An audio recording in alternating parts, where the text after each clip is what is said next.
Kasus Fufu Fafa. Kasus komen-komen penghinaan oleh Fufu Fafa, kalian masih ingat kan sama kasus komen-komen akun Fufu Fafa di platform Kaskus? Bisa jadi, bisa sangat jadi, kasus komen akun anonim Fufu Fafa bakal menjadi pintu masuk. Dia bakal menjadi salah satu pintu masuk proses pemakzulan Wakil Presiden Gibran Raka Buming Raka. Ini sangat mungkin terjadi. Ini sangat logis buat terwujud. Boleh dikata kalau benar Fufu Fafa adalah Gibran, dan ini tampaknya nggak sulit buat dibuktikan. Kalau benar Fufu Fafa adalah Gibran, maka komen-komen penghinaan, terutama penghinaan terhadap Pak Prabowo dan keluarganya, juga komen-komennya yang nggak senonoh, itu semua bisa dikategorikan sebagai perbuatan tercela. Walaupun komen-komen Fufu Fafa sudah diposting jauh-jauh hari sebelum Gibran menjadi wakil presiden, tapi tetap saja komen-komen penghinaan dan tak senonoh itu sangat tidak pantas dan merupakan tindakan tercela. Maka sesuai dengan Undang-Undang Dasar kita, sesuai dengan Undang-Undang Dasar 1945, perbuatan tercela adalah salah satu kesalahan yang bisa membuat seorang wakil presiden diberhentikan oleh MPR RI atau dimakzulkan. Jadi, sampai di sini sudah jelas ya konsekuensi dari masalah Fufu Fafa dan komen-komennya itu. Ini bisa jadi salah satu pintu masuk proses pemakzulan Wakil Presiden Gibran Raka Buming Raka. Gimana nih kalau menurut kalian? Apa kalian setuju sama argumentasi? Pun Gibran sudah sah menjadi wakil presiden, menjadi pasangan dari Presiden Prabowo berdasarkan hasil pemilu dan putusan Mahkamah Konstitusi, tapi itu bukan berarti Gibran nggak bisa diturunkan di tengah jalan atau dimakzulkan. Setiap presiden dan wakil presiden yang terpilih secara konstitusional, kalau mereka melakukan kesalahan seperti diatur dalam Undang-Undang Dasar kita, maka dia sangat layak buat dimakzulkan. Jadi, buat teman-teman yang menganggap aspirasi pemakzulan Gibran adalah aspirasi barisan sakit hati karena kalah pemilu, kalian sebetulnya sama sekali nggak paham masalah dan nggak paham konstitusi dari negara kita. Ingat, setiap presiden dan setiap wakil presiden mereka bisa dimakzulkan. Aspirasi pemakzulan ini sesuai dengan konstitusi negara kita. Jadi, sekarang yang perlu dilakukan oleh barisan pendukung aspirasi pemakzulan adalah memilih kesalahan-kesalahan Gibran yang sesuai dengan yang disyaratkan sama Undang-Undang Dasar 1945 yang memenuhi syarat yang sudah ditetapkan dalam konstitusi kita. Jadi, terkait syarat melakukan perbuatan tercela ini, ada banyak tuduhan yang bisa ditimpakan kepada Gibran. Ada banyak tuduhan yang bisa ditanyakan kepada Gibran. Misalnya saja, yang sudah kita bahas, apakah Gibran memang benar adalah orang di belakang akun Fufu Fafa dan penulis komentar-komentar penghinaan kepada Pak Prabowo dan keluarganya? Atau pertanyaan lain yang bisa diajukan karena masalah ini juga sempat santer jadi gosip politik yang panas. Apakah benar Wapres Gibran pernah tersangkut kasus penggunaan narkoba? Tuduhan ini tentu saja belum tentu benar. Tapi tetap saja pertanyaan ini sah buat ditanyakan dan diselidiki lebih lanjut. Kalau memang Gibran tersangkut dalam kasus penggunaan narkoba, kalau benar begitu, ini juga bisa dikategorikan sebagai perbuatan tercela. Lalu terkait pelanggaran lain yang tercantum dalam konstitusi, yakni terlibat korupsi. Kita juga bisa meneliti kasus-kasus korupsi yang sudah dilaporkan dan terkait dengan Gibran. Kita tahu dosen Universitas Nasional Jakarta, Mas Ubedillah Badrun, dia pernah melaporkan kasus-kasus korupsi yang terindikasi melibatkan Gibran dan adiknya, yakni Kaesang, ke Komisi Pemberantasan Korupsi. Nah, sudah sejauh mana hasil penyelidikan KPK terhadap laporan penting ini? Begitu pula dengan pelanggaran lain berupa penyuapan. Pertanyaannya, apakah Gibran pernah tersangkut kasus penyuapan? Apakah dia pernah menerima suap, baik dalam kedudukannya sekarang sebagai wakil presiden maupun dulu sebagai anak dari Presiden Jokowi? Apakah kucuran dana fantastis untuk startup-startup yang dirintis oleh Gibran dan Kaesang yang ternyata banyak yang berakhir bangkrut, apakah itu bisa dikategorikan sebagai praktek penyuapan? Lalu, bagaimana juga dengan pernyataan pengamat politik Rocky Gerung yang pernah bilang kalau Gibran mengakui kepada dirinya sering menerima uang dari para menteri? Semua isu ini adalah pintu masuk buat penyelidikan kemungkinan pemakzulan Gibran. Semuanya harus diperiksa dan bisa jadi kelak ini memang bakal jadi dalil kesalahan yang bisa menjatuhkan Gibran. Dari masalah perbuatan tercela, korupsi, dan penyuapan, kita bisa masuk ke masalah tidak memenuhi syarat sebagai wakil presiden. Gibran tidak lagi memenuhi syarat sebagai wakil presiden. Pelanggaran etik yang sudah terbukti dilakukan oleh Paman Usman, paman dari Gibran yang sempat menjabat sebagai Ketua Mahkamah Konstitusi, pelanggaran etik ini bisa jadi pintu masuk buat memperdebatkan kalau Gibran sudah tidak lagi memenuhi syarat sebagai wakil presiden.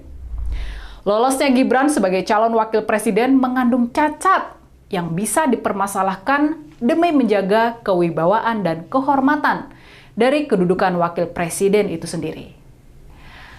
Oke, kita sudah membahas masalah-masalah yang bisa membawa Gibran masuk ke proses pemberhentian, masuk ke proses pemakzulan. Sekarang kita bahas soal hitungan politiknya. Sebetulnya syarat politik supaya Gibran bisa dimakzulkan ada di tangan Presiden Prabowo. Cuma ada di tangan Presiden Prabowo. Selama Pak Prabowo nggak menolak dan mencegah aspirasi ini terus berkembang, maka gerakan buat melengsarkan Gibran bisa terus membesar dan akhirnya mewujud jadi aksi nyata di Dewan Perwakilan Rakyat. Selama Pak Prabowo nggak mencegah isu ini semakin berkembang, partai-partai di parlemen, baik yang oposisi maupun yang jadi bagian dari koalisi pemerintahan Pak Prabowo sendiri, mereka bisa menandatangani dan menyetujui usulan pemakzulan Gibran. Di sini kuncinya cuma satu, yakni restu dari Pak Prabowo. Dan makanya selama Presiden Prabowo masih membiarkan isu ini. Ya, halo teman-teman, kembali bersama saya di channel ini, channel Indonesia 2045 yang membahas seputar politik, pendidikan, hingga budaya.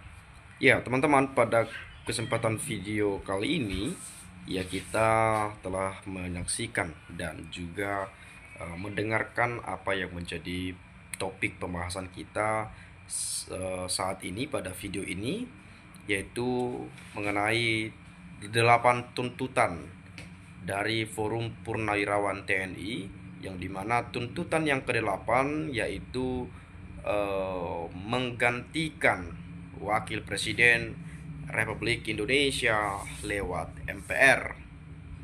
Nah, ini pasti tidak main-main, dan ini pasti didasari melalui kajian-kajian yang sudah dilakukan, dan juga mereka-mereka ini para purnawirawan ini pasti punya akses ya untuk menuju ke sana.